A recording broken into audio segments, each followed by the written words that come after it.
Boom, boom, boom. It's your boy Enigma September, and this is the Enigma Sept Hour on YouTube. I appreciate you guys checking in. Hey, while you're here, make sure to hit that subscribe button, leave a comment, and like. Let me know that you've been here. Spread the word, share through all the socials. Speaking of socials, make sure you hit mine up right here. And also, too, make sure to hit up Freedom Train Radio, man. Y'all see the website right there on my stomach. So make sure you check that out. Got multiple podcasts over there. You got Shelby's World with Shelby's and Queen Candace. You got The Fix with my man Joe Ward. You got Lessons from the Screen with my man Pat, low-key my cousin. And also you have Freedom Train Radio with Joe and Pat. So make sure to check out other podcasts at freedomtrainradio.com. Also, Joe Ward is also, my man Joe is also on, Freedom Train Radio is on YouTube. So look up Freedom Train Radio on YouTube so you can see video clips of Shelby and Candace, as well as On the Shoulders of Giants. My man Joe actually interviewed one of my best friends, longest friends ever. The longest person, the person I've known the longest that's not a relative. Oh, my man Marlon Napier. So y'all make sure to check that out over on the Shoulders of Giants and the Fix podcast. Anyway, get y'all ear. Go ahead and start the recording. So I've got to announce episode 109. I got Pompeii in the building. Y'all saw the thumbnail. She's super dope. Y'all find out later. So I'm getting crazy texts. Making all this money. Getting money is easy. Shoot you with my pimp cane. It's not a spaceship. It's a Dodge. If you old school YouTube, you know what the vibes is. But let me stop. Let me get a recording for real. I'm sorry, guys. See, YouTube, you get all the good stuff. Boom, boom, boom, and we back. It's your boy Enigma September, and this is the Enigma Sept Hour. What you just heard, my man Marcel P. Black with, I forgot the name of this. Principles and Standards, man. Principles and Standards, my man Marcel P. Black. Happy birthday, my boy. Happy belated by the time you guys hear the podcast. But at the end of the day, it's September babies. Yes. I don't know if you guys recognize yet. My last name is September. Yes, my birthday is coming up soon.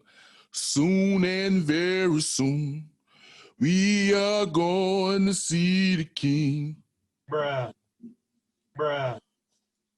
Soon and very. Yeah, hate your mama. Hate your mama. Hate your mama. What? This is the type of podcast we're doing today. No, man, big up my man Marcel P. Black and all the September babies, all the 1980 babies. Yeah, man. Big 4-0 is looming larger and larger by the day. As much as my weight is. Can't stop, won't stop.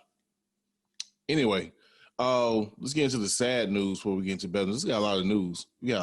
No, first, let me introduce. I'm horrible at introducing my guests on this show. Lord, when I come back, I'm going to do better than that. I'm going to do way better than that. This is episode 109 of the Enigma Sept Hour podcast. The guest today is Pompeii.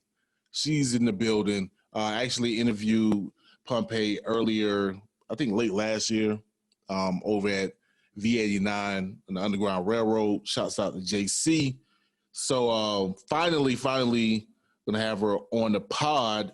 So this should be dope. I think she's ready to rock and roll. We already spoke before started the show, and everything looks like it's gonna be on point. Not the Santy. Y'all gotta chill with it. I hate water judgers. Just drink your water. I don't have time for this extra talk. We actually have a lot to talk about on the podcast, but I just wanted to mention I hate water purists. It's water, man. It's water. It's people in I won't say distant lands. We are distant from somewhere.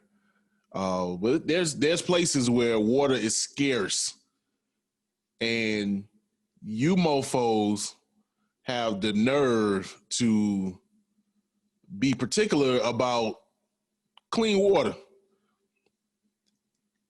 It's clean. Like, honestly, like the water we have in our toilets is probably cleaner than 85% of the world. For real. So stop it. First world problems. I congratulate myself. I know. I'm playing around. I'm trying to figure out what I got. Bruh. Stop it. Bruh. Oh, stop it. Okay.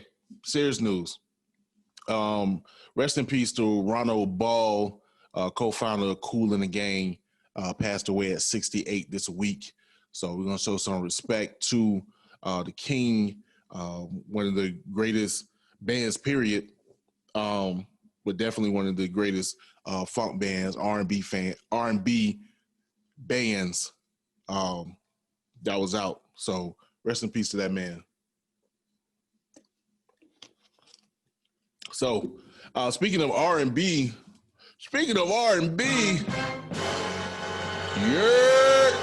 yo, we got the next Verzuz battle. And you got Auntie Patti versus Auntie Gladys. I'm not gonna make any jokes. I know people are saying, "Yo, I'm gonna get we getting the crown.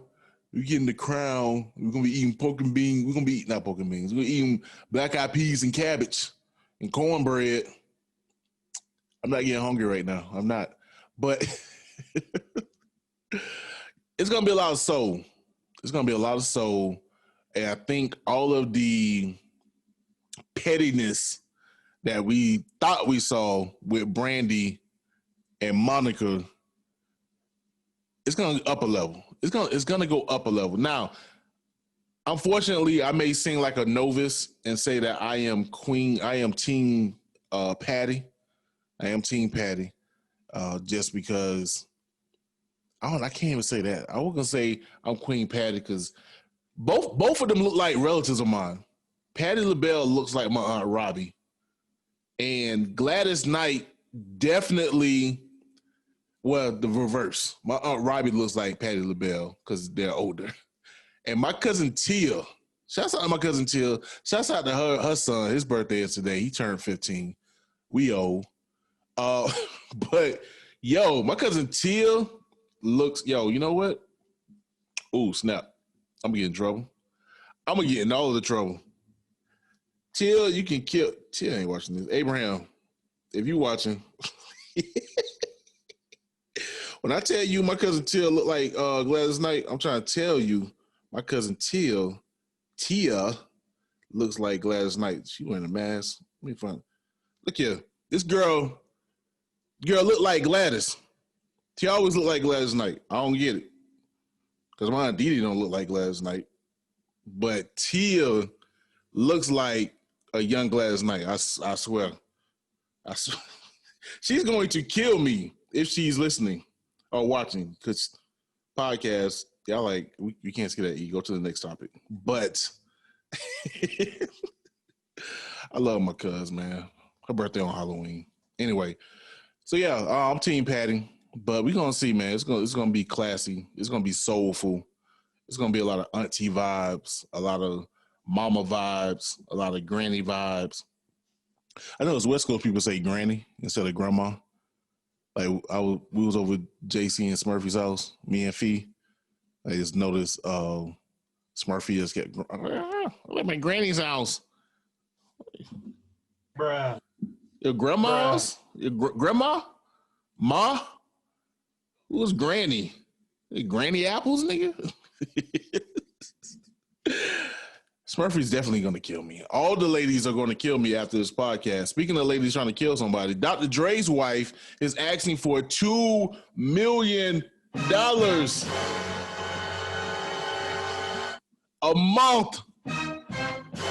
Yo. I think I'm tired of it already. Yo, $2 million a month, bro.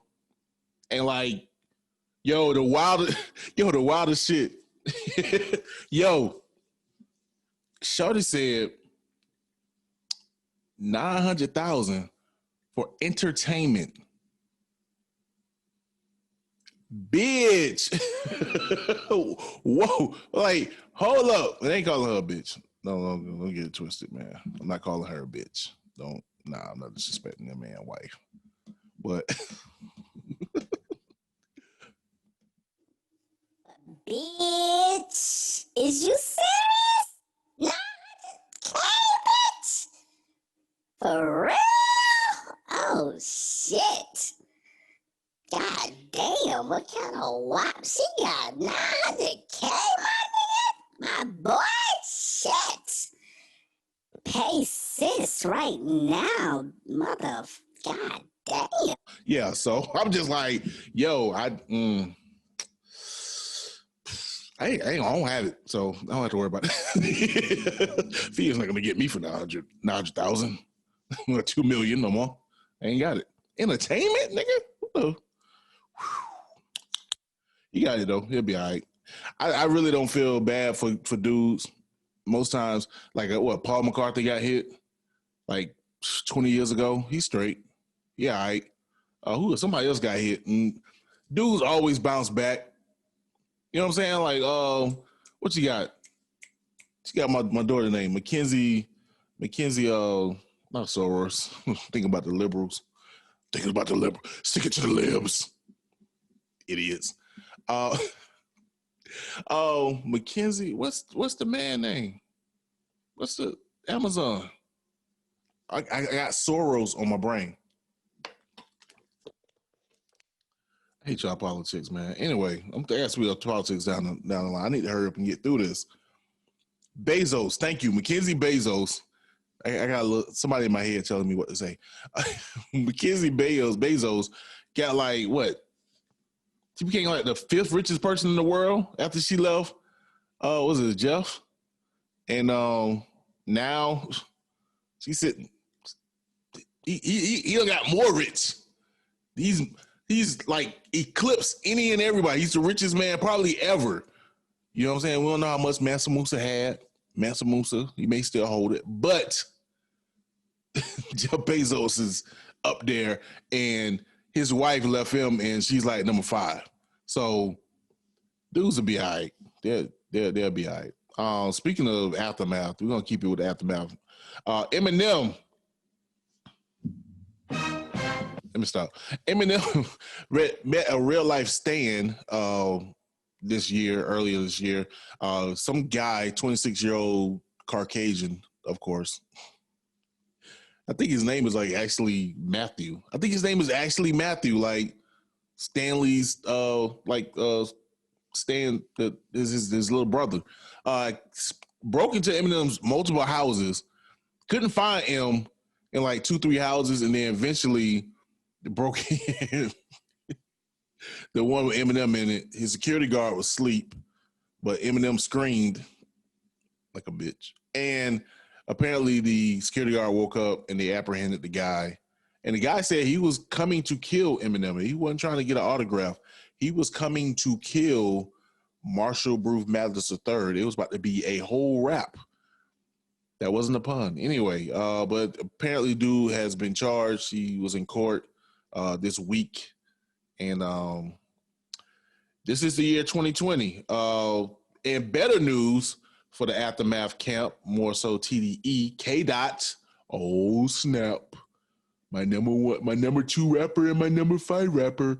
K-Dot was found shooting a video somewhere on a beach somewhere. I don't know what that means. He actually dropped a couple of Lucy singles. So it looks like the king is back. It look like he coming with it. So I know a lot of people got this fantasy that K-Dot is some like political rapper. And he Pimp a Butterfly, I know. But I'm not anticipating him to drop like super knowledge about all the going-ons in the past year or so. Nah, I think man gonna talk about him being a father. Not sure if he eventually got married. I think he got married to his long-term girlfriend. So I think he's gonna talk about that. I don't think he's gonna be too into trying to talk about that political shit. I think a lot of damn was because of the backlash he got from To Pimp a Butterfly, but he got praise for damn. So yeah, we gonna see. I think it's gonna be dope anyway. Speaking of being under attack, man, oh man, what we got? Okay, we good, making good time. We're making good time. Oh, before I get into the negative shit, let me get into more positive shit. This week, I think yesterday actually, but this week marked the 30th anniversary of the Fresh Prince of Bel-Air, and Will Smith, being the September Libra that he is, knowing that we always have to have peace and tranquility, King. I ain't even give him his flowers yet. My man's did something that no one thought was going to happen. They got the cast back together, including Janet Herbert, aka dark skinned Aunt Viv. Yep. It looks as if they pieced it up. There's a picture. He posted a picture on Instagram with the crew, or with the original crew, of course, sans James Avery, who passed away some years ago. Rest in peace, Uncle Phil. But yeah, apparently he pieced it up with the dark-skinned Aunt Viv. Speaking of dark-skinned Aunt Viv, man, look here. Y'all gotta relax. I'm all for the, y'all already know, I'm down with the people. I'm down with our people. But y'all gotta gotta chill out with dogging the light-skinned Aunt Viv, aka Miss Reed. Can't think of her first name. I know her husband last name is Reed because he was the dad on Sister. But anyway, regular facts that I know. But speaking of Miss Reed, like, y'all gotta understand, she, include with her husband, has done a lot for Black cinema and Black arts. So just because they just happen, honestly, I think it's just a happenstance. Just because they just happen, my nostrils look big on YouTube. Just because they just happen to get a light-skinned actress to play Vivian, I don't dog her because it's something that the executives may have had in the back of their head, but she's a decorated Black actress. She's a superstar. Y'all gotta relax. All right, respect her name that I can't remember. I just know it's Reed. She was like, what, Miss Hampton or something? I know she went to HBCU. I think she was a homecoming queen or something. Something of that sort.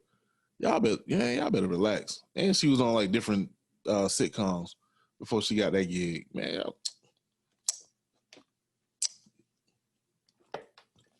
get some props. Black skin on video, man. Y'all wilding, bro. See, that colorism gonna get y'all in trouble. Let me keep it moving. Speaking of light skin versus dark skin, Cardi B versus Candace Owens. Yo, so these two women got into it. Of course, Cardi B is Team Democrat. Candace Owens is Team the other people, Republican. Fuck them niggas. So yeah, they got into it on social media.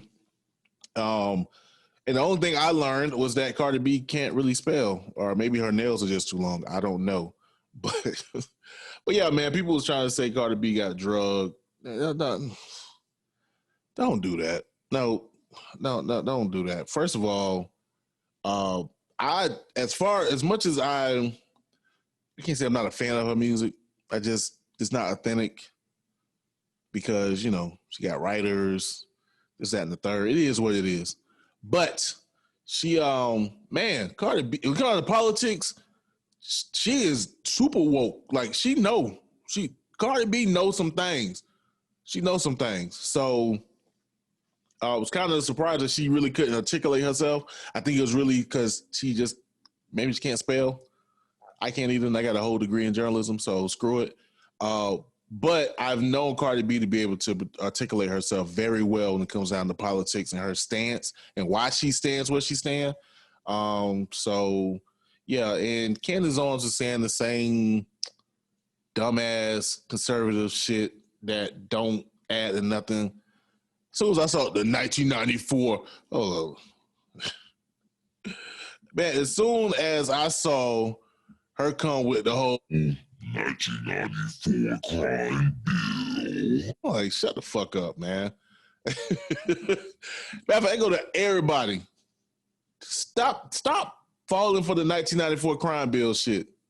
Stop it. It's tired. All right, there's a whole context around that bill and why it was passed and how it came to be. And at the end of the day, really all people use it is to try to neutralize the argument of why, I guess, black people vote Democrat. But there's a reason why black people don't vote Republican. And people don't pinpoint that. And people, when they speak of the 1994 crime bill, they don't speak of the fact that Republicans voted for it too. And they don't speak of the fact that the Republicans that didn't vote for it because they didn't think it was tough enough. They didn't like the fact that in that crime bill, there was the midnight madness. It was midnight basketball. It was funding for midnight basketball, so to kind of deter, teens to be on the street late at night. Oh, let me find out you motherfuckers didn't know that. Because all you know is 1994 crime bill. You don't know what was in the bill, idiots. Look, man, yeah, it was devastating. But it was a context, and really the context came about because Republicans wanted to push this law and order shit, starting with Richard Nixon, and then fast forward, and I'm giving y'all a short end because I don't want to be going to this. I got other shit I want to talk about. But take it from Richard Nixon going to the law and order shit, fast forward in 1988, when we had Michael Dukakis versus George Bush. And Dukakis was really about to beat George Bush's ass, despite the fact that he was the vice president of one of the most popular presidents ever, Ronald Reagan. So how did Bush finally get over Dukakis? Well, first, there was a picture of Dukakis in like an army tank that just looked crazy. He looked goofy. There was one of them clips. But another thing, one of the main things that got Bush over was Bush's use of Willie Norton, the picture of Willie Norton, which is a black man that was a murderer in Massachusetts. But Dukakis, being the liberal he was, gave furloughs for prisoners to have like a weekend off. Well, Willie Norton went that weekend and killed some more people. So George Bush used that as an antidote and a dog whistle to scare moderate and, I guess, conservatives to voting for him by saying that the caucus would be soft on crime. Boom. So now enter Bill Clinton in 1992. He comes in as a new age Democrat, which now to us is old because, of course, that was 30-something years ago. But part of the New Democrats spiel was that they would be tough on crime. They kind of neutralized what Bush had did in '88 to the caucus. And so to kind of keep that stance, voila, the 1994 crime bill. And attacks to welfare and Bill Clinton attacking the sister soldier. Now, granted, I'm not saying that Bill Clinton should get away from definitely not attacking sister soldier and all the other stuff, but the whole argument, the basis of the argument was constructed by conservatives and Republicans. But y'all focus on the 1994 crime bill to attack Democrats, and not say that Democrats shouldn't be criticized, but understand the context of what you're coming from and not just throwing some shit around like a fucking buzzword, you fucking idiots. Jeez. I wasted my whole fucking podcast talking about that dumb shit. Speaking of Republicans, Killer Mike went to go meet up with Georgia Governor was Kemp. Oh, my peas ain't popping. How much time I got left? I'm tripping. Oh, I got some time. Anyway, so Killer Mike went to go meet up with Governor George Kemp, and people was up in the uproar. And I don't know. I'm on the fence.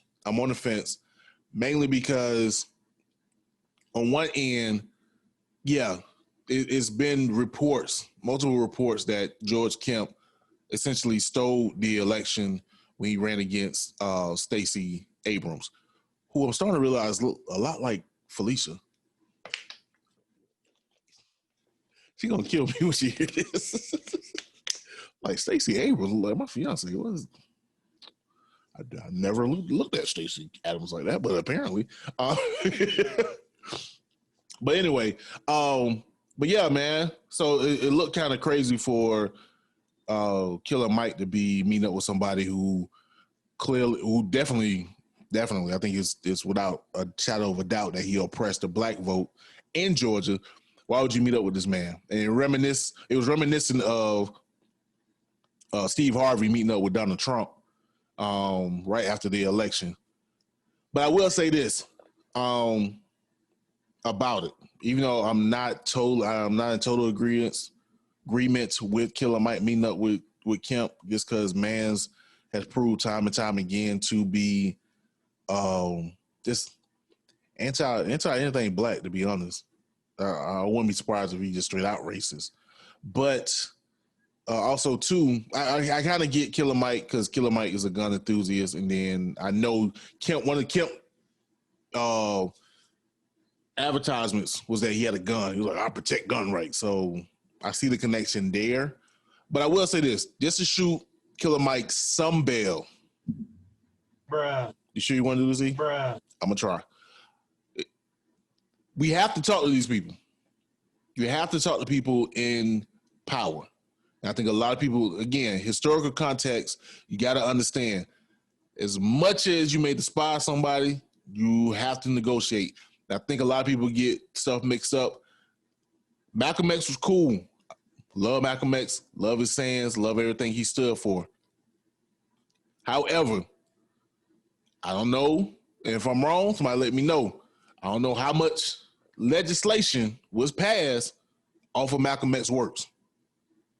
I don't know. If it was somewhere in New York somewhere, maybe he got some things passed, got some things moved. I don't know. Let me know. However, I do know that our voting rights was expanded behind the work of Martin Luther King. And as much as y'all want to call him Uncle Tom, or much as Malcolm X called him Uncle Tom, Martin Luther King had to negotiate, and he had to go talk. He had to go talk to those mayors and governors who was really about not letting us vote, not letting us eat where we wanted to eat, not letting us sit where we want to sit, live where we want to live. And he had to negotiate with them people. So in that sense, sometimes we got to talk to him. But we got to talk to him with a plan. And I'm down with all the marching. I'm down with the protesting. But if you don't have an agenda and you have a liaison, it's going to be for naught. You got to have somebody that's going to be able to negotiate and talk to these folks and say, look, this is what we want. I look at Jay-Z. You know what I mean? Again, not saying Jay-Z is the man. He's a billionaire. He's a fucking capitalist. However, because he is a capitalist, because he has money, he has that bargaining tool, and he can negotiate. And I think if we can, especially people on the ground, can see that and say, look, we're going to trust you to go in here and talk to these folks and try to figure something out. Let's break something in, because just separating ourselves is not going to do it. We got to get to the table and go in there and let these folks know, like, look, man, we this is what we want. I think a lot of times we sit there and say, well, why should I vote? Why should I vote? Because vote is the easiest thing you can do. That's not the only thing you can do. And if you ain't going to vote, you ain't going to do shit else. It ain't shit going to change because you sitting on your hands. Mad about some shit that you can change, but you won't because you lazy. Point blank, period. Again, I'm going to keep it moving. I ain't worried about it. I ain't worried about that. I'll say this, man. Charlamagne the God, Playboy,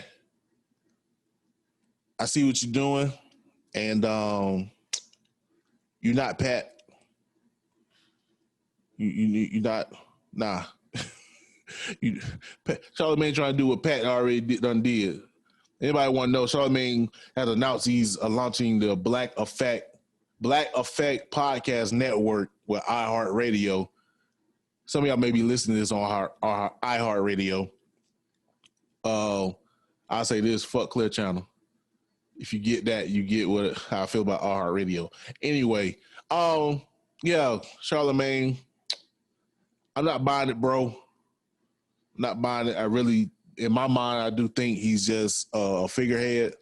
I think that iHeartRadio is trying to corner a market, and they figure there's a market in regards to black podcasters, and he's trying to use Charlamagne. And I really don't appreciate it because being that, you know, I started podcasting back in 2008, you know what I'm saying? To see these radio people, if you will, like in particular, like, man, what is it? Taking my thoughts right. Pompeii, I'm coming. Pause. But no, speaking of like radio, like when they would say that the was it Breakfast Club was a podcast, like that was so fake. It's not. That's a whole radio broadcast. It's not a podcast, bro. They don't do what we do. And so when I look at them trying to take Charlamagne, granted he had the Brilliant Idiots podcast, but I see them trying to take him to be kind of like this figurehead to try to scoop in podcasts and try to corner a market. No. It's a veiled attempt to try again corner the market that my man Pat already did with our podcast on his network. And we real over here. We're not corporate. So if you want the real, stick with Freedom Train Radio. If you don't want somebody giving you all kind of commercials, dancing all in the video, come over to Freedom Train Radio. We're going to give you real black podcasts, my nigga. What? Fuck you mean, Charlamagne? Fuck you mean? Anyway, let me get to let me get to it. Charlamagne never gonna hear this shit, man. Yo, also too, before I get out of here, man, shout out to my man Jody Somerville. He dropped a new project today, man. Y'all make sure to check that thing out, man. Just search Jody Somerville, man. Check my man podcast out. Project out. Anyway, I'm going to this new joint. Ain't even out yet. Y'all don't even know about it. My man King Red, straight off that truck route, just dropped this new joint. So we're gonna get into it. Called Poke It Out, Bay. And it's dope.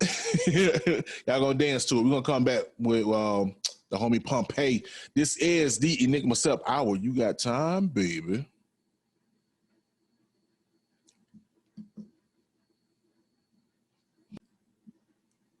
Boom, boom, boom, and we back. It's your boy Enigma September, and this is the Enigma Sept Hour. What you just heard was King Red with Poke It Out, Bay.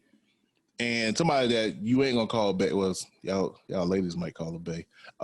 We got Pompeii in the building tattooing yourself right now. That's what we doing. That's wow. Yo, if you on podcast, man, y'all can, she legit got the needle and this is a first. Yeah, Charlamagne the God, you ain't got nobody tattooing themselves doing your interviews. What? That's wild. Yo, we tell Pompeii came in like mad early, right? She was on the line for like 15 minutes. So she's like, you know what? Forget that, man. I'm gonna go ahead and put this tattoo on my arm real quick. Screw that. But anywho, good to have you. Good to have you on, man. You know what I'm saying? Finally. I'm trying to think. Appreciate it. Like I said, it's been about, was that interview about a year ago? It seemed like a year because, 2020. It do seem like, it was about a year. It was 2019. Yeah. I think. Wait, no. It was after Valentine's Day. 2020? After Valentine's. Dang. Yeah, this year. Dang. See, man, 2020 been wild. We weren't even locked down yet. We weren't even thinking about getting locked down. We was like, oh, that's China. They all right. Man. I ain't gonna lie, on my end. On my end, you a little frozen. Oh, shoot. Let me see. I mean, the audio is good, so we should be straight. If Zoom tripping, then it'll be what it is. But so regardless, now when you came up, I know there was what was it? Yeah, well, I know I was looking at two. You had two names, and I was trying to figure out who was what. So you know you got Pompeii. You know what I'm saying? Pompeii. But you also at one point was going with the MCRK Peasy. So you can explain to the people, you know what I'm saying, the name change and how that came about. So I had Peasy for a while. Came from my boys. They just start calling me. Well, I told them about Peasy, and then they just start calling me Peasy. I gave them some options, but MCRK is basically the group I'm in. It's not like Migos or anything like that, but right. You know, we family. So MC Rap Killers. It's right now it's about 7 of us, 8 of us, and yeah. And, oh yeah, okay. So that's Peasy. And so Pompeii came about because I wanted to change my name, and Peasy just didn't fit the style I was going for.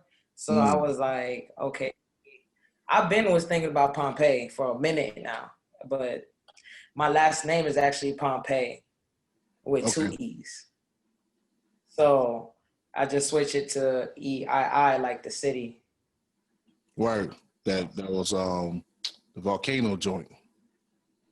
Yeah. So I decided to change my name earlier than I expected, but I decided to go with that. It just fit more. Now I'm with it. Like I actually did the same thing. I used to go by E-Class. Judge your mama, y'all. Judge your mama. I went by E-Class. But it was at the same epiphany. I was like, yo, I'm not a flashy rapper. You know what I'm saying? Like, you know, I came up, you know, I was a teen in the 90s, so with the Puffies and Mace and Lil Kemp. So E-Class was like that thing, you know what I mean? But as I started realizing the type of artist I was, I'm like, yo, this don't fit my style. So, yeah, went with Enigma. And then my cousin who I was rapping with, his last name, he had picked the name Raven October. And we both Libras. He had October Libra, so I picked September, and here we are. So had the same epiphany, you know what I'm saying, as far as like, yo, I need something to fit my style or whatever. Speaking of styles, like I said, I came up on the Mace, unfortunately. So what were some of your... Ain't nothing wrong with Mace. There's a lot wrong with Mace. I love me some Mace. Man, I listen now, I'm like, what was that? Slow ass talking man. He from Duval, so that's all I got. What were some of the rappers you like coming up? They kind of influenced you to get into this. Definitely, I'm old school. So, like, of course, I'm gonna start with my females. MC Light, Queen Latifah. We have what's her name? Well, first I want to start with my favorite rapper of all time, Lil Wayne. Okay. And then September 26th. And then I came to love Chance the Rapper around 2014. 2014, 2015. Yeah. Chance the Rapper was my second favorite. And then now in this new age of rap, I love me some Roddy Ricch. Okay. I feel bad because I know Roddy Ricch coming in the vein of like one of the rappers that like I despise. So I'm like, hold up, am I being yo? Because I ain't gonna front. Like I'm not a Young Thug fan at all. Like okay, so I only love his Jeffrey album. Like, I don't even think I even listened to it because I was just like, no, I'm straight. I don't want to. I don't even, like, I was done off top. But I listen to Roddy Ricch, I can't deny the fact that, you know, that style is Young Thugs. I'm like, yo, how can I fuck with Roddy and not fuck with Thugs? You know what I mean? I don't know. I'm conflicted for real. You standing your ground. Maybe, but I don't want to be fake either. You know what I mean? But I don't know. I can't. Same thing with I don't know. I tried to listen to NBA YoungBoy today, and it was just like, oh yeah, I don't listen to NBA. It was, I don't know. It was hard. Pause. Like it was. It was like maybe because I had just listened to "Come With the Machine" with Griselda, so that was like real street hard rap.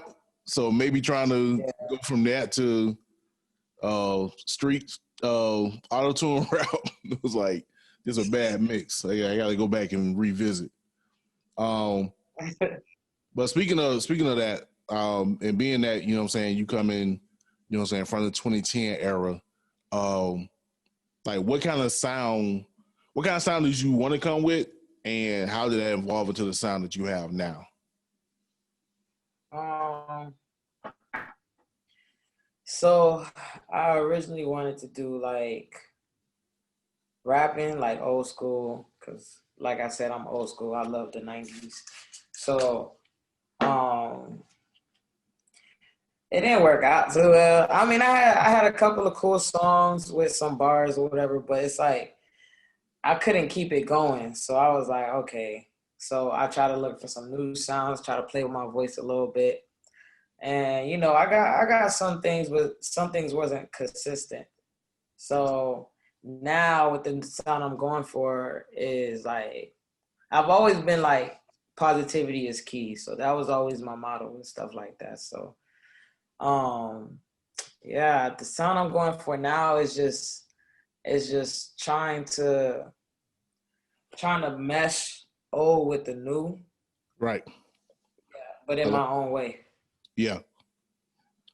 No, I think that's important, you know what I'm saying? Because you do have, with hip hop becoming older, because you do have, you know what I'm saying, a lot of people that can appreciate, like you said, a 90s sound, but then also too, you know, you got to keep the youngins into it, and you can't disregard it. Like for me, as much as, you know, as old as I am, like I'm not gonna disregard like newer music just because it's new. You know what I mean? Like if it's dope, it's dope.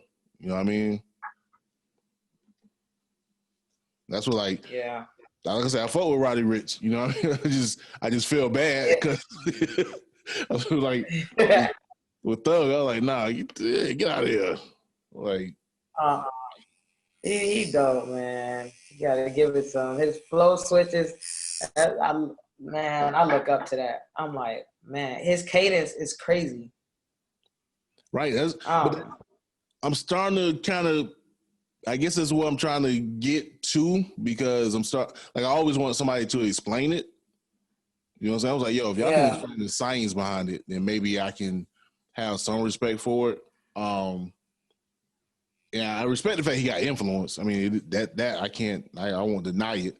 But I guess you got to chop it up to, you know, it's just something that not for me or whatever. But I won't knock nobody else for liking it. It is what it is. Right. But forget about them rich niggas. We talking about us. We talking about us on the ground, trying to pound it out, man. Now, also too, I guess let it be known that you are also of the. Let me say this right, because I can't ever get. I don't know people short LGBT. Like, hold up, I be wanting the other crap like the Q. What's the Q plus? I wonder. I wonder the P's and the A's. But yeah, nah, I'm wilding. But be it that, you know what I'm saying, I don't even say part of that community. I mean, it's you know what you identify with. How has that played a part in the creating of your music, and also, I guess how people may approach you in regards to you putting your music out. And you know what? It's so crazy because most of the time they think I'm a dude. So it's like, okay. So, it don't really make a difference, to be honest. It's like I feel like people don't really listen to my music as much as they should. Mm-hmm. In my opinion, like Right. I'm pretty dope. Like, you know what I'm saying? Talk that Like, shit. Talk that, actually talk that shit. you know what I'm saying? I make sense with my shit. I try to tell stories and, try to bring my music to life. And it's like, my songs be good, yo. It's just nobody listening. But, it's okay. I'm not, that person like, oh, nobody listening, then I'm going to stop. Like, nah, that's just going to make me push even harder and go Word. even harder. Like, okay, you ain't listening to this, but I bet you'll listen to this. All right, you ain't listening to this, but I bet you're going to listen to this. So it's just pushing myself in a sense too. Word. Word. Word. I can appreciate that. Now you have pricked my ears a bit. You said you get into the storytelling. Um, what's typically your approach to that? Is it something like, do you already have like something in mind, or is it just like you just start writing and it just happened to come together? Yeah, I let the music speak to me. Basically, like you put on the beat, and what I'm hearing about it is either gonna be like emotionally, mentally, but of course emotionally first, because the feeling of the song is how the words gonna come out. You know what I'm saying? If it's something supposed to be romantic, I can't talk about hanging with the fellas or like you feel me? Like Right. I gotta talk about some lovey dovey type shit. So like I let the song speak to me. I let it make me feel how I feel, and then I'll be like, all right, I need to talk about this in the song. And I like to stay on topic basically. Right. I veer off a couple of times, here and there for like little punchlines or whatever. But yeah. No, I get that.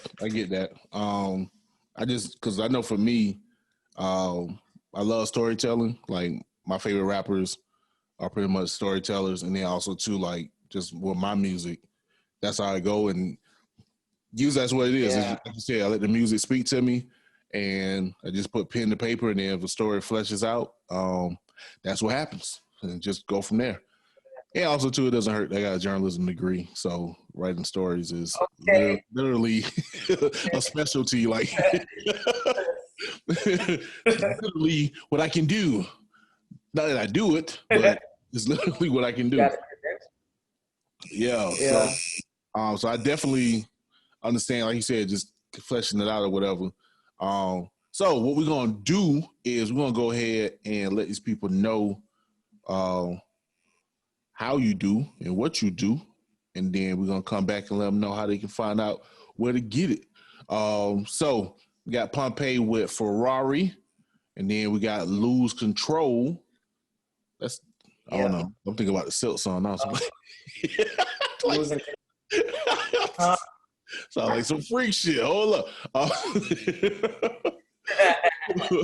We got Ferrari and Lose Control. We're gonna come right back. This is the Enigma Sept Hour. You got time, baby.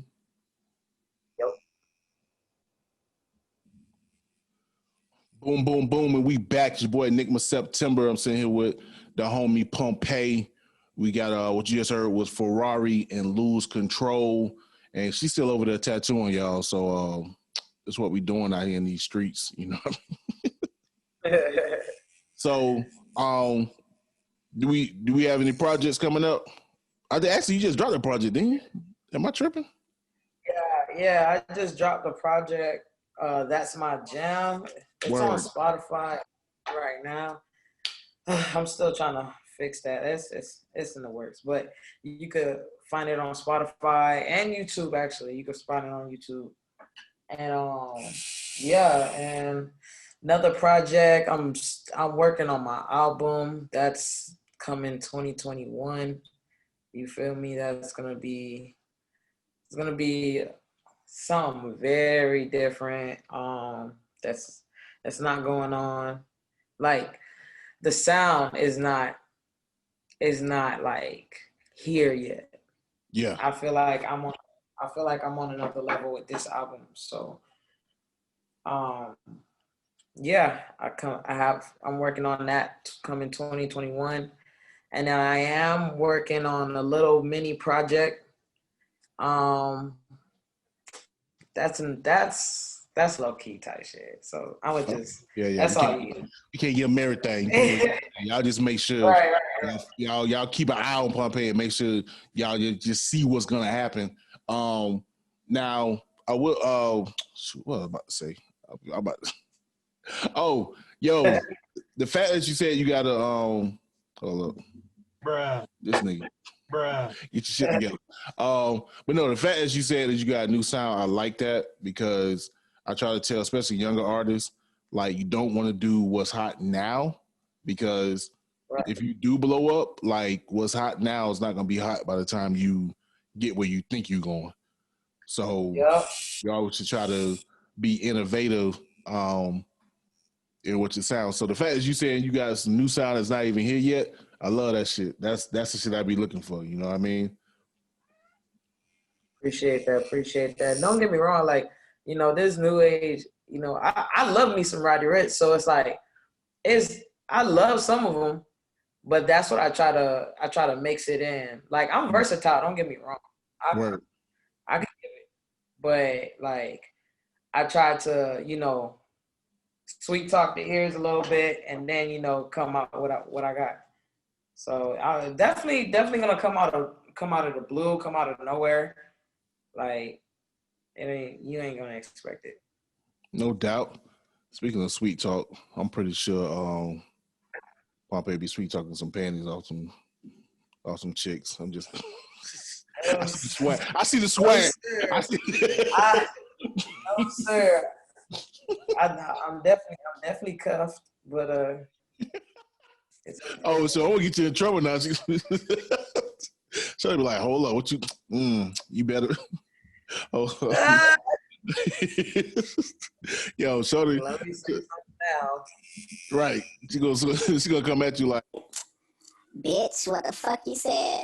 Oh. That's what I thought. Don't let me, period, poo. Don't let me come at you. Don't get signed off on this podcast shit now. Yeah. That's my pussy, bitch. The fuck you mean? yeah. Yeah. Yo, we wild over here. We wild.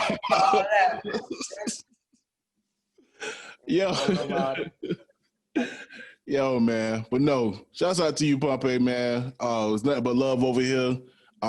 Before we get up out of here, if you can give the people your socials so they can they'll know where to find you at, you know what I mean?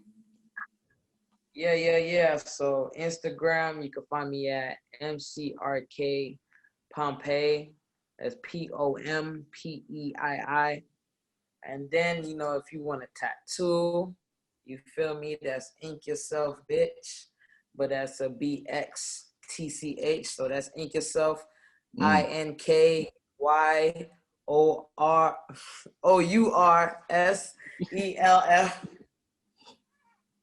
BXTCH. So that's Ink Yourself, bitch, on Instagram. And that's MCRK Pompeii on Instagram. Follow me. I'll follow you back. Bet that up. Like I said, shorty on here tattooing. On the podcast is the first on the Enigma Sept album. What we got so far? I don't know if I can show because maybe it won't show. Good. I'm sorry, podcast land. Y'all gotta go to YouTube and figure out what's going on. You know what I mean? What we got? Can you see it? Is it blue? Is that a question mark? It's not a question mark. Yo, my name is Enigma, the Riddler. I'm just saying, let me find out. Hold up, let me see. Oh, I'm tripping. That is not a question mark. I'm tripping. Like some lead, whatever. It looked Just a pretty. flower. The flower, The yeah. flower. Got some white. The I color, got yo. Yeah. Let me let y'all. Like, I'm not I don't have that nail tattoo on me, right? But I know that putting color on our skin is not the easiest. She did that. Yo, yeah, that's dope. Appreciate that, man. Yeah. The color, I can't really see the shading, but I can see that color. That is, yeah. That's it. We'll be posted on my Instagram page. No doubt. See, I'll make sure to follow Pompeii, you know what I'm saying, for the music and the tats. And yeah, this is how we're gonna roll out. So next week, again, I tell y'all, I'm not introducing my guests because things always go awry. But I will say this, it should be Team Libra next week if everything works out. And like I told you guys, I told YouTube podcast, I got a big announcement I'm gonna make probably this week, so you guys stay tuned. Making a separate video on YouTube, so just watch out for that. Other than that, we're gonna get up out your hair, and I'm finna go and take my butt to bed because I'm tired, because I'm old. So thanks, Pompeii, for following through, and y'all stay up. This is the Enigma Sept Hour. We got time, baby.